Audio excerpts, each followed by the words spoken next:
معارف و حقائق الہیہ کی الہامی دستاویز فتوح الغیب۔ اعوذ باللہ من الشیطان الرجیم، بسم اللہ الرحمن الرحیم۔ اللہم صلی علی سیدنا و مولانا محمد وعلی آل سیدنا و مولانا محمد وبارک وسلم۔ مقالہ نمبر 78، اہل مجاہدہ کی 10 خصلتیں۔ حضرت قطب ربانی نے ارشاد فرمایا، محاسبہ و مجاہدہ نفس کرنے والے اہل طریقت کے لیے 10 عمدہ خصلتیں ہیں جن پر وہ ہمیشہ عمل پیرا رہے۔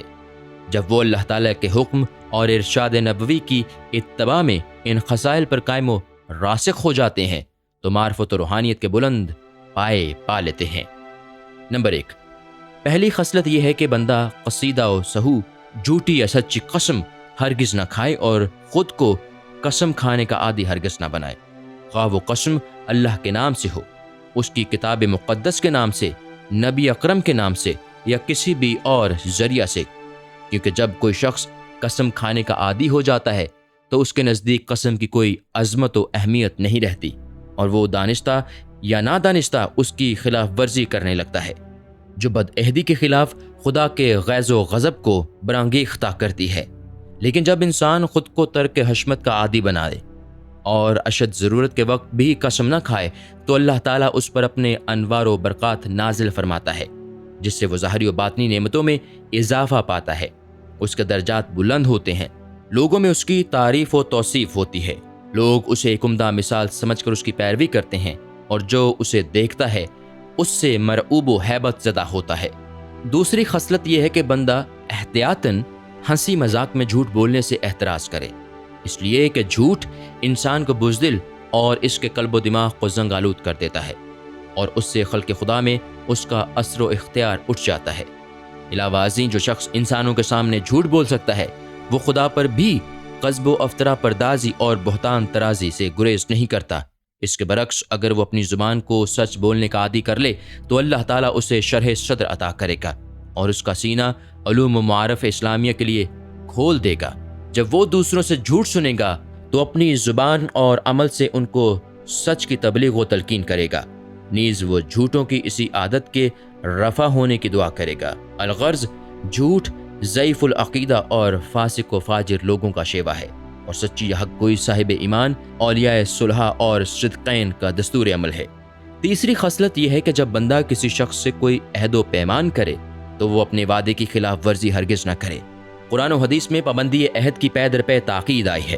اور اسے ایمان کی ایک بہت بڑی علامت قرار دیا گیا ہے۔ چنانچہ فرمایا اللہ تعالیٰ نے، اے مسلمانوں تم اپنے عہد و پیمان کی تعمیل کیا کرو کیونکہ تم سے تمہارے وعدوں کے متعلق باز پرس ہوگی۔ نیز حضرت نے فرمایا، جو شخص اپنے عہد و پیمان کی پابندی نہیں کرتا اس میں ایمان ہی نہیں۔ بس یاد رکھ کہ کسی سے وعدہ کر کے توڑ دینے کے مقابل یہ طرز عمل زیادہ بہتر ہے کہ تو وعدہ ہی نہ کرے، بالفاظ دیگر ایسا وعدہ کرنے سے جس کی بعد میں تعمیل نہ کی جا سکے یا تعمیل کرنے کی نیت ہی نہ ہو، اس وعدہ کا نہ کرنا ہی مبارک اور موجب فلاح و بہبود ہے، اس لیے کہ وعدہ کی خلاف ورزی بھی جھوٹ کی بدترین قسم ہے، قوت ارادی کا فقدان ہے، حسن سلوک اور خوش معاملگی کی بربادی ہے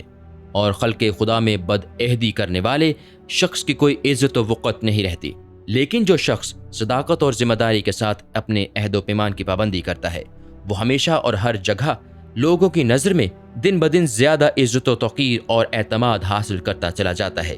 اللہ بھی اسے محبوب رکھتا ہے اور وہ دنیا و عقبہ میں فلاح و بہبود اور ترقی و کامرانی حاصل کرتا ہے۔ نمبر 4، چوتھی خصلت یہ ہے کہ انسان کبھی بنی آدم یا چیز پر لعنت نہ کرے، کیونکہ لعنت کرنے کا حق صرف اللہ تعالیٰ کو پہنچتا ہے اور عالم الغیب ہونے کے لحاظ سے وہی خوب جانتا ہے کہ کون سا شخص یا کون سی چیز لعنت کے قابل ہے اور معتوب و معذوب ہونے کی مستحق ہے۔ بس لعنت نہ کرنا اور مخلوقات کو ضرر و ایذا نہ پہنچانا اور یہ اللہ اور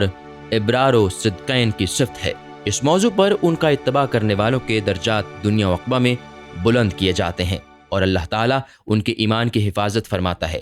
بس مومن کو چاہیے کہ جگہ جگہ لعنت کرتے پھرنے سے اللہ کے علم و فعل میں دخل نہ دے اور دوسروں کو لعنت و ملامت کرنے کی بجائے اپنی سیرت اور اپنے عقیدہ و عمل کی اصلاح کرے۔ پانچویں خصلت یہ ہے کہ مسلمان کسی کے لیے بد دعا کرنے سے پرہیز کرے۔ اگر اس پر کسی جانب سے زیادتی اور ناخدا ترسی ہوئی ہے تو اس کے لیے بد دعا کرنے کے بجائے اس کی راہ راست پر آ جانے کی دعا کرے اور تحمل و برداشت سے کام لے۔ یہ خصلت اپنے صاحب کے درجات بلند کرتی ہے، اور بندہ جب اس نیک صفت سے آراستہ ہوتا ہے تو سیرت کی پختگی اس میں پیدا ہوتی ہے،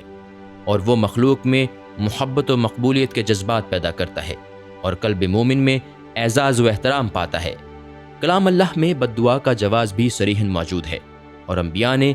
جب بھی بعض اقوام یا افراد کو یقینی طور پر بد دعا کا مستحق پایا ہے تو ان کے لیے مختلف مواقع پر بد دعائیں کی ہیں۔ لیکن جب کوئی شخص بد دعا کرنے لگے تو ہمارے بیان کے مطابق پہلے اسے ہر لحاظ اور ہر حیثیت سے یہ یقین و اطمینان کر لینا ہوگا کہ بد دعا کیا جانے والا شخص ٹھوس بنیادوں پر فی الواقع بد دعا کا مرجع مستحق ہے۔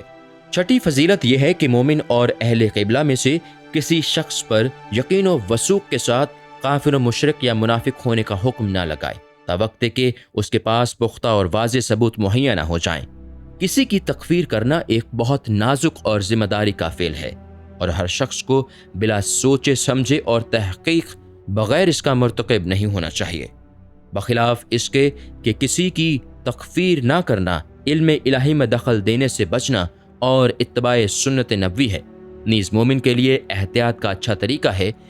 یہ خصلت اللہ کی رحمت رضامندی سے بہت قریب ہے، اور انسان کسی کلمہ گو مسلمان کو کافر یا منافق قرار دینے سے محفوظ رہتے ہوئے اپنے ہی ایمان کی نگہداشت کرتا ہے اور خدا کا مغضوب ہونے سے بچتا ہے۔ پھر ساتویں خصلت یہ ہے کہ انسان گناہ و معصیت میں مبتلا کرنے والی یا حرام چیزوں کو دیکھنے یا ان کی طرف راغب ہونے سے پرہیز کرے، اور اپنے اعضاء کو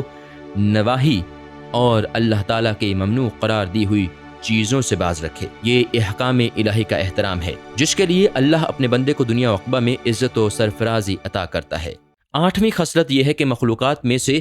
کسی پر خواہ وہ اپنے سے بڑا ہو یا چھوٹا اپنا بوجھ ناروا طریق پر نہ ڈالے اور انہیں ظلم و زیادتی سے مکلف نہ کرے۔ یہ خصلت دیندار اور ذاکر و عابد لوگوں کی عزت ہے، اور اسی کی تعمیل سے وہ امر بالمعروف و نہی عن المنکر کی قوت و توفیق پاتے ہیں۔ جب مومن کی یہ روش ہو کہ وہ اپنی حاجات و ضروریات کے لیے اللہ کے علاوہ مخلوقات کو مکلف نہ کرے اور نہ ان کے صدقات پر نظر رکھے، تو اللہ تعالیٰ اسے توکل و استغنا کی بے مثل صفات عطا فرماتا ہے۔ یہ خصلت توحید و اخلاص کا بلند رتبہ پانے کے لیے سب سے اہم اور مفید صفت ہے۔ نویں خصلت یہ ہے کہ مسلمان حرص و ہوس کا اتباع نہ کرے، اللہ کی دی ہوئی نعمتوں پر شکر بجا لائے اور مخلوقات کو اپنی خواہشات و مطالبات کا مرجع نہ بنائے۔ یہ توکل کی روح ہے اور اعتماد علی اللہ کا اصول ہے، اور یہ ان برگزیدہ بندگان حق اور اولیاء اللہ کی علامات میں سے ہے جنہوں نے مخلوقات سے روابط منقطع کر کے اللہ تعالیٰ سے اپنے روحانی و معنوی تعلق کو مستحکم و استوار کیا، اور انہیں دنیا و عقبہ میں سعادت و فلاح حاصل ہوئی۔ 10ویں خصلت یہ ہے کہ تواضع اختیار کی جائے اور عجز و انکساری کو اپنا شعار بنایا جائے۔ تواضع سے مسلمان کا رتبہ بلند ہوتا ہے، خالق و مخلوق کے نزدیک وہ عزت و توقیر حاصل کرتا ہے، اور اس کی دعا و مناجات میں وہ اثر پیدا ہوتا ہے کہ دنیا و آخرت کی جس چیز کا ارادہ کرتا ہے اللہ تعالیٰ اسے مہیا فرما دیتا ہے۔ یہ خصلت تمام عبادات کی اصل ہے، اور ایمان و اخلاص کی تمام عمدہ صفات اسی سے جنم لیتی ہیں۔ اس خصلت سے مومن ان اولیاء اللہ کی سیرت پاتا ہے جو راحت یا تکلیف اور خوشی یا غمی دونوں میں اللہ سے راضی رہتے ہیں، اور یہ خصلت تواضع حقیقت میں کمال تقوی ہے۔ اور تواضع کی تعریف یہ ہے کہ انسان کسی کو حقیر و ادنا نہ سمجھے، اور جس سے بھی ملے سمجھے کہ ممکن ہے کہ علم الہی میں یہ شخص رتبہ و صفات میں مجھ سے بلند تر ہے، لہٰذا وہ اگر اس سے چھوٹا ہے تو سمجھے کہ اس میں اللہ کی اس قدر نافرمانی نہیں کہ جس قدر میں نے کی ہے، اس لیے وہ مجھ سے بہتر ہے، اور اگر وہ اس سے بڑا ہے تو کہے کہ اس نے مجھ سے پہلے اللہ کی عبادت شروع کی ہے اور مجھ سے زیادہ نیکیاں کی ہیں، لہذا اسے مجھ پر فوقیت حاصل ہے، اور اگر وہ عالم سے ہے تو سمجھے کہ اسے وہ نعمت و فضیلت دی گئی ہے جس تک میری رسائی نہیں ہوئی، اس نے وہ کچھ سیکھا سمجھا اور معلوم کیا جو میں نے نہیں کیا، نیز وہ عمل سے مطمئن ہو کر اس سے اپنے عقیدہ و عمل کی اصلاح کا فائدہ بھی اٹھاتا ہے، لہٰذا اس کی فضیلت و برتری مجھ پر مسلم ہے، اگر وہ جاہل ہے تو کہے اس نے اللہ کی جتنی نافرمانی کی ہے وہ علم نہ ہونے کی ہے، لہٰذا اس حیثیت سے مجھ پر اس کی برتری ظاہر ہے۔ اور اگر وہ کافر ہے تو کہے کہ میں نہیں جانتا، شاید وہ مسلمان ہو جائے اور اللہ تعالیٰ اسے کسی بھی وقت اپنی توفیق و نصرت سے راہ حق دکھا دے اور پھر اس کا خاتمہ ایمان و اسلام پر ہو، لہٰذا میرے لیے اس کی تحقیر جائز نہیں۔ پس تواضع سے بہت اوصاف پسندیدہ کی جڑ ہے اور اس سے طبع انسانی میں قبر و غرور پیدا ہونے کی بجائے خلق خداوندی سے ہمدردی اور محبت و شفقت کے جذبات جنم لیتے ہیں۔ علاوہ ازیں جب بندہ متواضع ہو جائے تو اللہ تعالیٰ اسے آفات نفس سے محفوظ رکھے گا، لوگوں کے دل میں اس کی غیرت و توقیر پیدا کرے گا اور اسے اپنے مقبول و محبوب بندوں میں شمار کرے گا۔ حسب حدیث تواضع عبادت کا مغز ہے، متقی اور راست باز بزرگوں کی پہچان ہے اور کوئی شے اس سے افضل نہیں ہے۔ اس کے باعث مومن کی زبان لغویات و ہزلیات اور دل آزاد باتوں سے محفوظ ہو جاتی ہے اور وہ ظاہر و باطن میں یکساں ہو جاتا ہے۔ وہ نہ خود کسی کی غیبت کرتا ہے، نہ دوسروں سے کسی کی غیبت سننا گوارا کرتا ہے، کیونکہ قرآن و حدیث میں غیبت کی مذمت آئی ہے۔ اللہ تعالی ہمیں اور تمہیں تواضع اختیار کرنے کی توفیق عطا فرمائے۔